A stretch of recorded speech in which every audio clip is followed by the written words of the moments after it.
Au sud-Liban, le cessez-le-feu tient toujours, même s'il reste fragile. Israël et le Hezbollah ont entamé leur retrait progressif. Ils croisent parfois les déplacés qui rentrent enfin chez eux.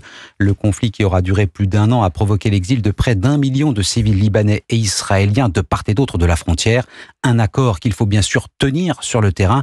Si l'armée libanaise en détient la clé, la France devrait également jouer les premiers rôles. Nicolas Tonef.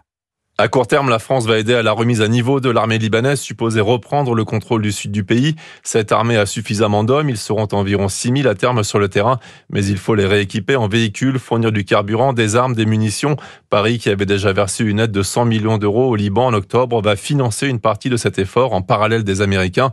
Par ailleurs, les 700 soldats français de la FINUL, la force d'interposition des Nations Unies au Liban, vont retrouver un rôle majeur dans la surveillance des mouvements militaires du Hezbollah et d'Israël. À moyen terme, l'objectif de la France est de littéralement remettre sur pied un État libanais déliquescent.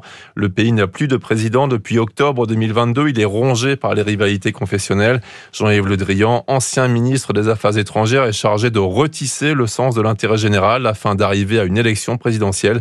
Et puis Emmanuel Macron se rend en Arabie Saoudite début décembre. Une opportunité de convaincre Riyad de participer aux efforts financiers nécessaires à la réussite du cessez-le-feu dans la durée. Nicolas Tonef.